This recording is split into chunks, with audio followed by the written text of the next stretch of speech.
Good morning. Can you hear me? Happy Sabbath.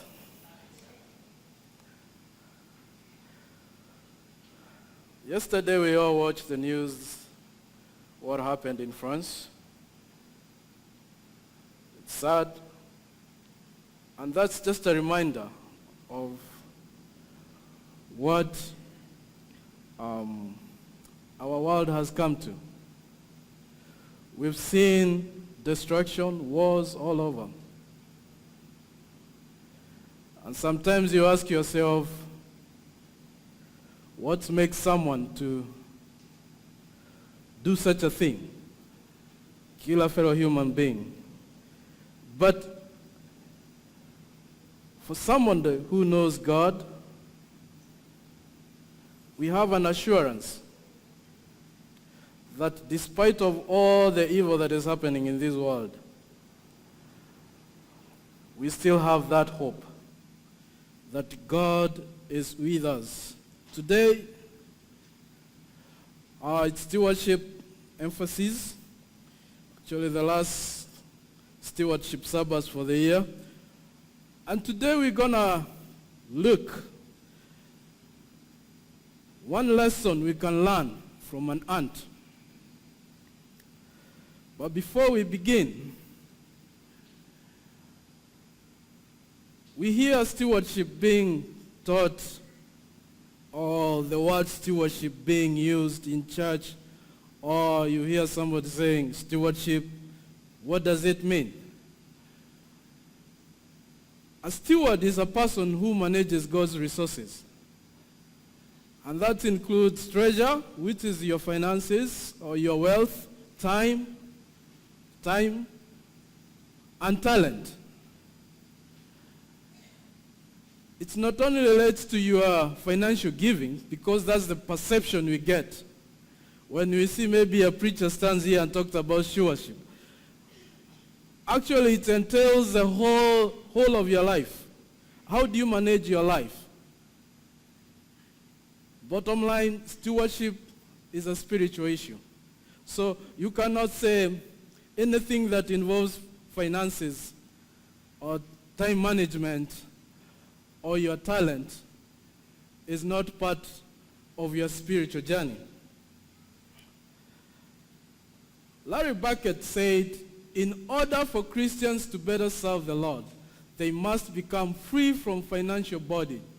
The road to freedom begins when God's people apply his principles of handling money to their personal finances. The church needs to help them learn and apply these principles. And that's why I stand in front of you, at least to learn a lesson or two about finances and how we can apply that maybe one lesson in our own personal finances so as to be better in our spiritual journey. This whole year we've had speakers come to this church to talk about something related to stewardship.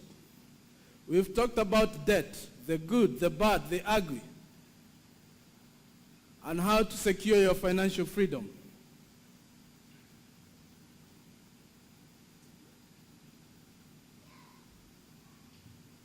The other thing we learned was about giving, the importance, the joy, the necessity. And then we studied about budgeting, how to save your money, how to create your own emergency fund. And now, we will go a step further. But before that, we just read Proverbs 6, verse 6 to 11. And I will read it again. And I pray that you read with me.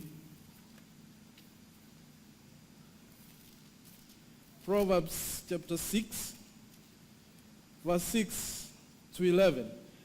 Go to the ant, you sluggard, consider its ways, and be wise. It has no commander, no overseer or ruler, yet it stores its provisions in summer and gathers its food at harvest. How long will you lie there, you sluggard? When will you get up from your sleep? A little sleep, a little slumber, a little folding of the hands to rest, and poverty will come on you like a bandit, and scarcity like an armed man. The Bible talks about an ant.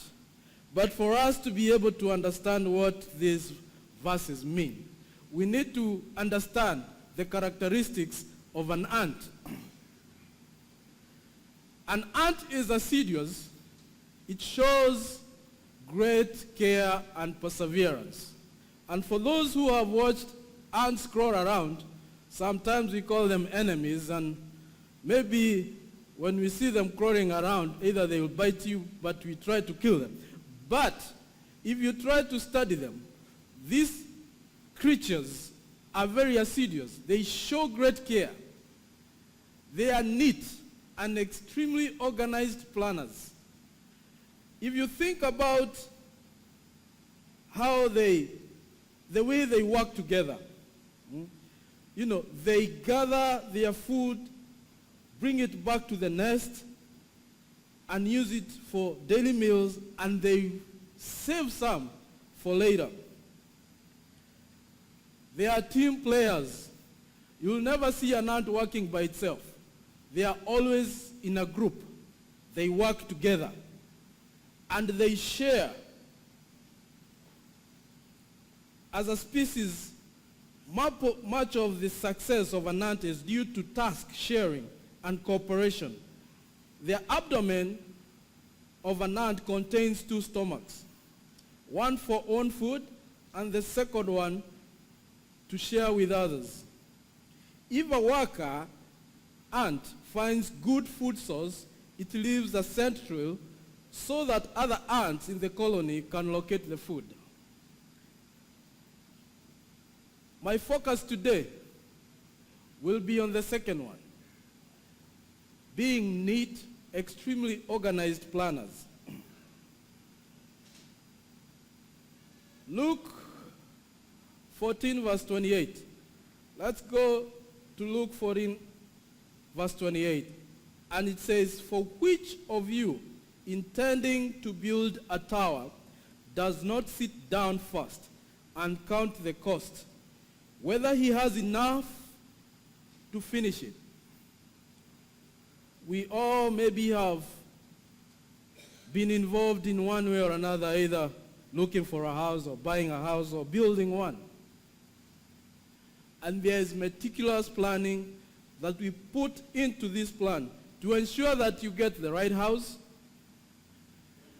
or whatever you're building, or if you're shopping for a car, you get the right car, because you cannot just walk in a car lot and say, "I want that one." At least you have to understand what you are looking for. And my goal today is for us to learn, as people who are working, what will happen when we are not able to work. Proverbs 13 verse 22. It says, "A good man leaves an inheritance for his children's children, but a sinner's wealth is stored up for the righteous." You are working today. Are you just keeping that, whatever you get, for yourself? Do you think about your children? Do you even think that far?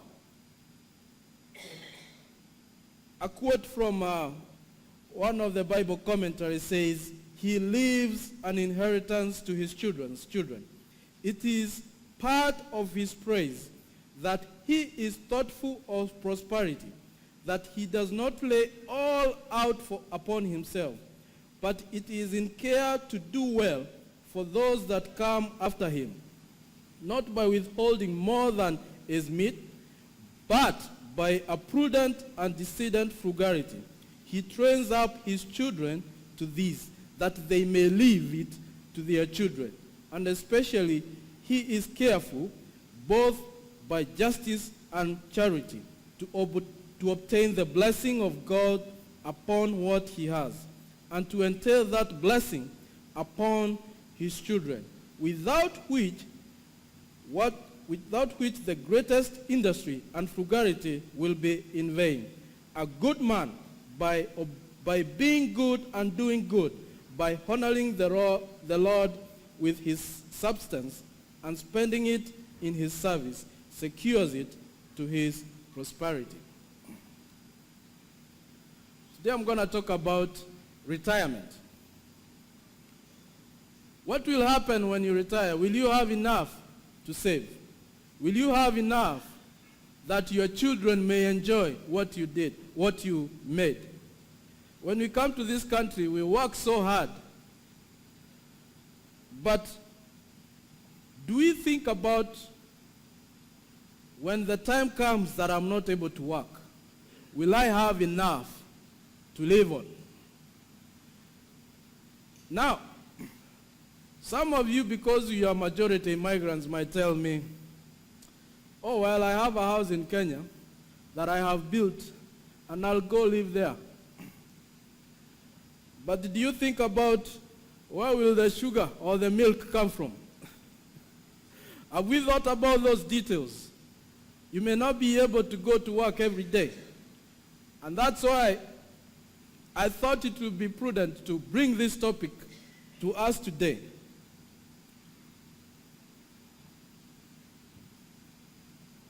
Question you will be asked, where do we get, sources of retirement income?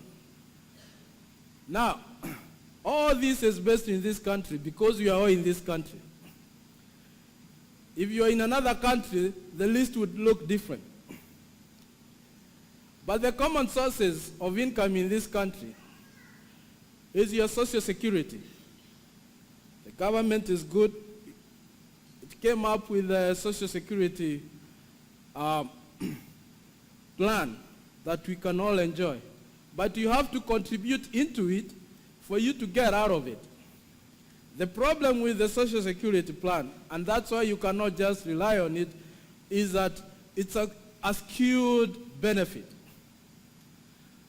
It's skewed in a way that for those who earn less, or those who have earned less, will get more when they retire. And for those who earn more, will get less when they retire. The assumption is, if you are rich, if you make more money, or if you belong to the top 10% of earners in this country, the assumption is that you would have had other sources of retirement income. And that's where point number 2 comes in. The 401ks, the 403bs, there are other plans that do exist.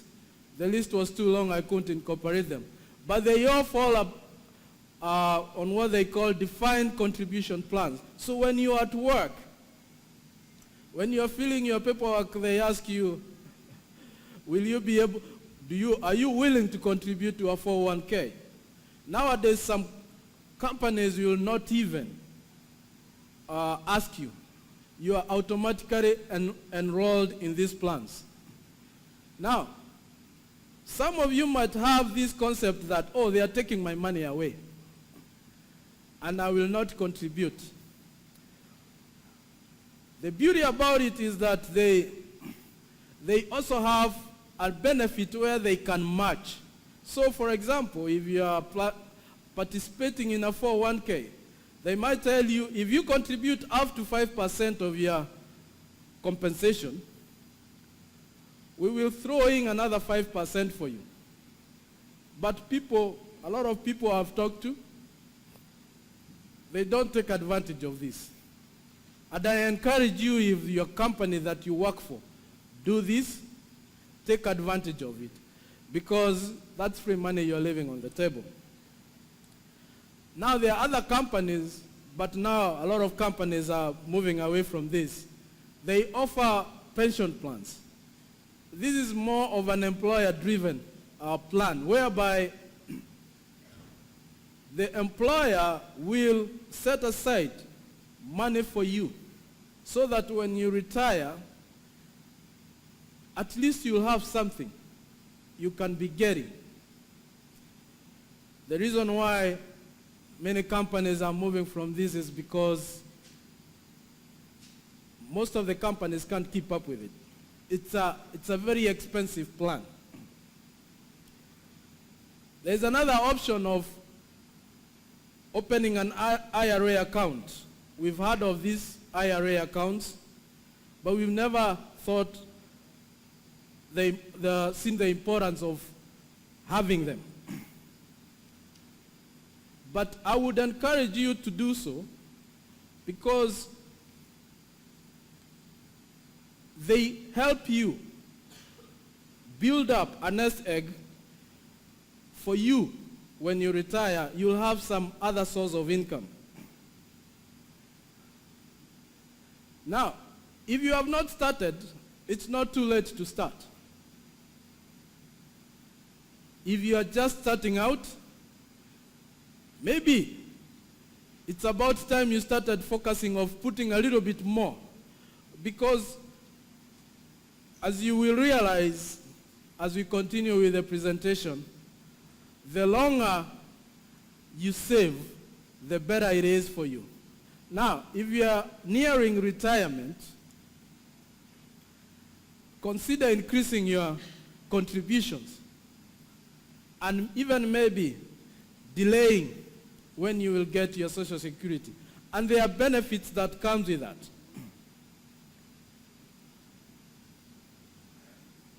Now, I'm going to present 10 tips or 10 things that we should consider as we think of our retirement. Things that we can do right now that can help us when we retire or when that time comes.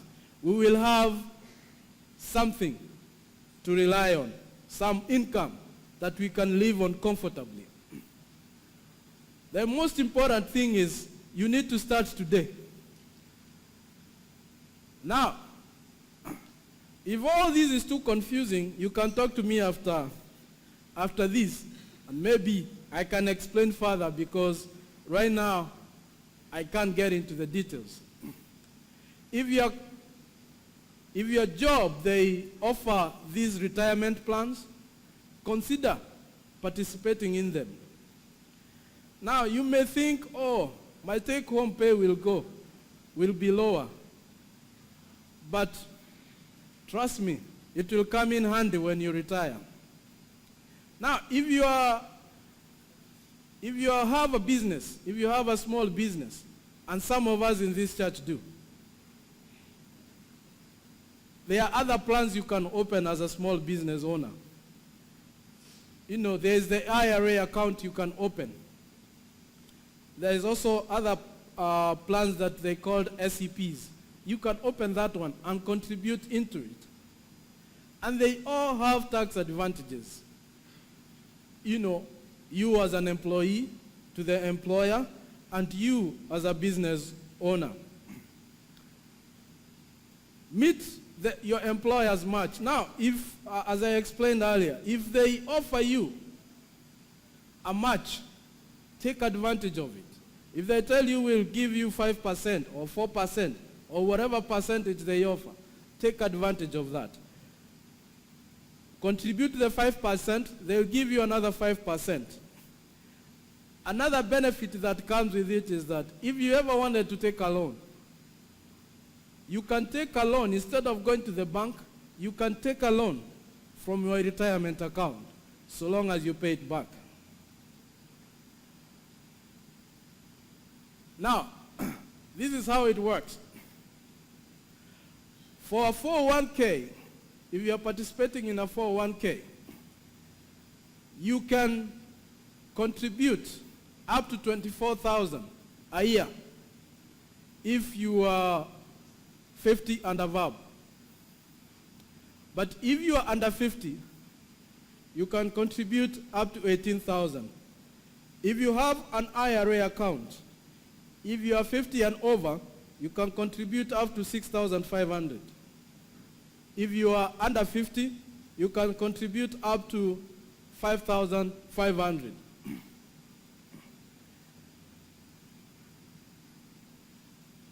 Now, as you just noticed on the previous slide, those who are 50 and above get to take advantage of what they call catch-up contributions, which is about 6,000 for 401k and 1,500 for an IRA account. Other plans, especially for small businesses, they have other requirements that I don't want to get into.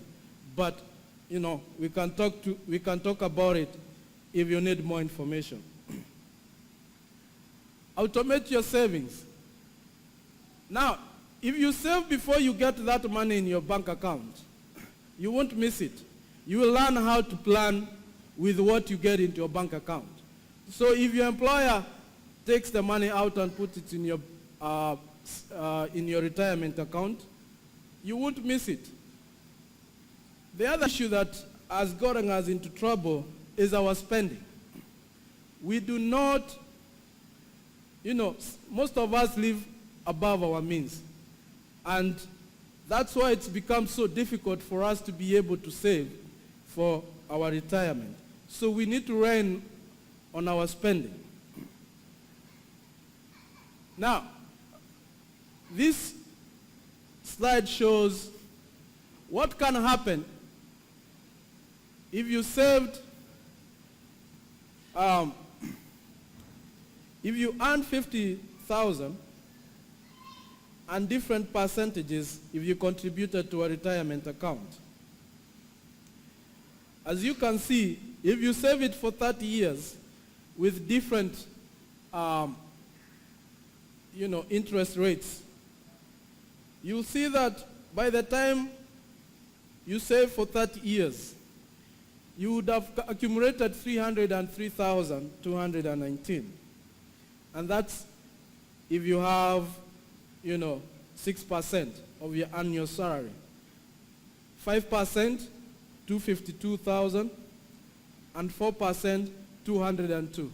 So the more money you put aside, the more you have in your retirement. For you to succeed, you have to set a goal. Now, as I said, ants are meticulous planners. And that's why when winter comes around, they have food to eat. You will not see them crawling around when it's cold out there. They plan ahead. So you, as an individual, you need to set goals. You need to have a financial goal. Know how much I will need when I retire. So that when that time comes, you won't be wondering, what will I do? And you don't have to work until you are age 90. You need to enjoy your sunset years. And the beauty about it is that there are tools out there. If you go to your bank website, you see all these tools. Learn how these plans work because they will help you. Stash extra cash. Now, some of us, once a year, we get a raise or we get a bonus. That's an opportunity for you to save a little bit more. You can increase the percentage of how much you contribute to your retirement account, or you can take the amount that you got as a bonus and put it on your retirement account. And the last one is consider delaying Social Security benefits as you get closer to retirement. Now, this has advantages and disadvantages. If you get your Social Security earlier, and the earliest you can get your Social Security benefit is if you are age 62. If you start then, your benefits will go down by 25%. if majority of us who are here, most likely our retirement age will be age 67. If you start getting your retirement at age 67 and delay maybe for a year, your monthly income will go up by 8%. And the more you delay, you'll be getting an increase of 8% every year until age 70. And once you hit age 70, you don't have a choice. You just have to take it. Those are some of the things that you can consider. And if you need more information, I have it. I can give it to you. And this is just an example of what can happen if you delay getting your Social Security. At age 62, you're getting 18,000. And by age 70, if you start taking by age 70, you're getting about 31,000. So there are benefits of doing that. But all this is good and beautiful and sounds good. But the most important thing is that as we accumulate our wealth in this world, let's use it wisely to advance God's kingdom. And that will be our talk for today. And I hope all of us have learned something. I hope for the young people who are getting into the work, they have started working, that they'll take this knowledge and take advantage of it. And for those who are getting close to retirement, we will realize it's not too late to start saving something for retirement. And may the Lord bless you.